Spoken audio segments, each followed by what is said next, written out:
Remember the likes of Funke Shonaike and all these players actually passed through. Most of the top tennis players you have right now in Nigeria, all of them had to go through the Asoju Table Tennis Championship. It's more like a bedrock that produce grassroots development, for most tennis players. They use that opportunity to actually, have a springboard because it's open to everyone. Everyone can actually come in and play. So that's the reason you have all kinds of players, old, young, no matter how young you are, you can actually play. And some of them even started table tennis career from here and they went on to become world beaters. And Tanda Musa is also another athlete that actually participated in this tournament. And right now, after that, he went on to be, one of the biggest tennis stars we had in Nigeria. Funke Shonaike, of course, you heard the mention in it. She's also one of those big stars.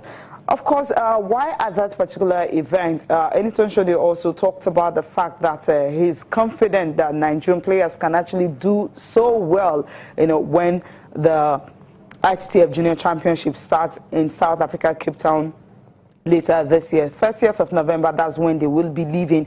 So he has so much confidence in the players because of the stars that are representing Nigeria. We talked about it the other time that about 8 players are representing Nigeria. 8 of them, 4 boys and 4 girls. 96 boys and girls across the world will definitely converge in South Africa from 24 countries, and you're going to be having Nigeria participating in that. So we might just have the very best coming into that ITTF championship in South Africa. It's a world championship, so it's big and it's huge for most of these players who will be participating in it.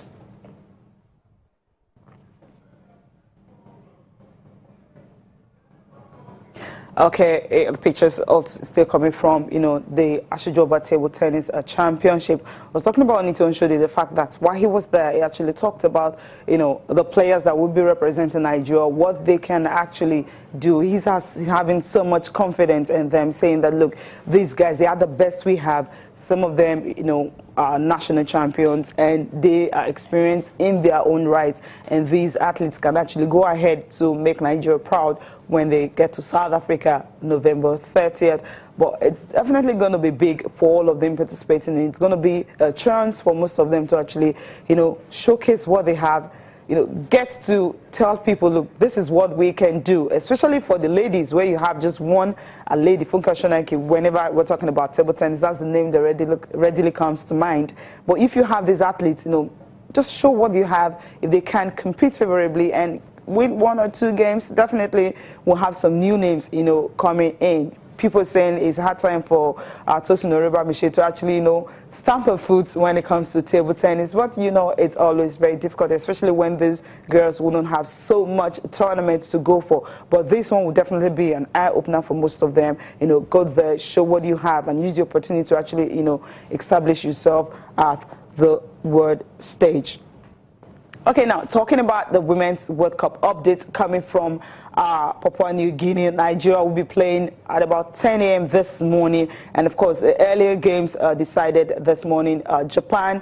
And of course, fixtures for later today, Papua New Guinea and Sweden. And of course, Nigeria and Canada will be in action later. But some games that have been concluded today involve the one of Japan and of course, Spain. And Spain won that one by a lone goal. But focusing on the fixtures for today, Coach Daredevil have actually made some changes. That's what he says. He's going to make some changes, and with those changes, he believes that he will be able to, beat Canada. But for Spain beating Japan, it shows that it's definitely going to be a tough one. And Korea DPRO, and of course, having beating Brazil by 4-2. At first half, that game was 4. They were 4-1 up already, but Brazil had to make sure they were able to score 1 in the second half for them to be able to at least just narrow the gap a little bit. But then it was still a tough one. I remember the Brazil in their opening game defeated the host nation by 9-0. But somehow this in Brazil,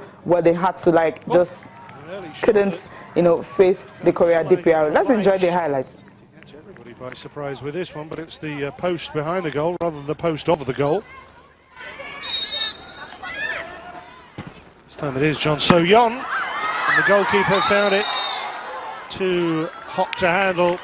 Foul on the keeper, players coming in afterwards. Carla did well. This one really flew and swerved in the air.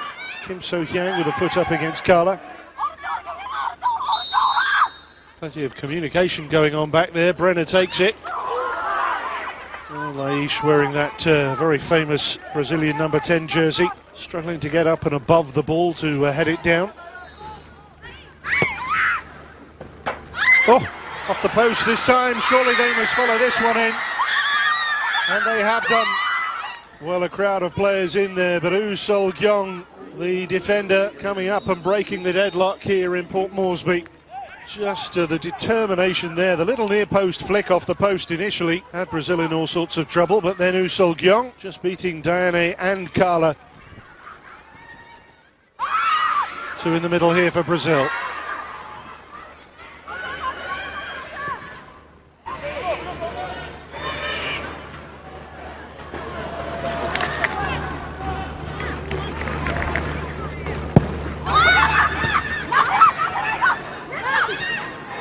Duda missed a kick. Jason on the turn. And now it's turned in.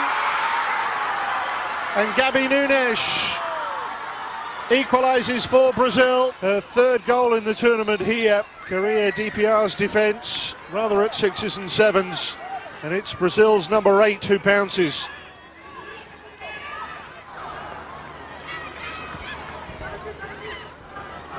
Wee Jong Sim.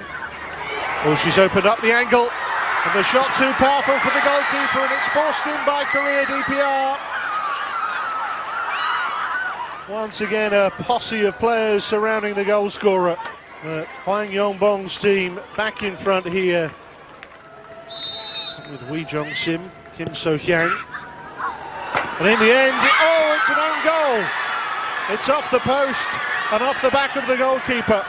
Well, Carla very unlucky there. The free kick maybe just catching the wind on the way through here. Look at the bend on this.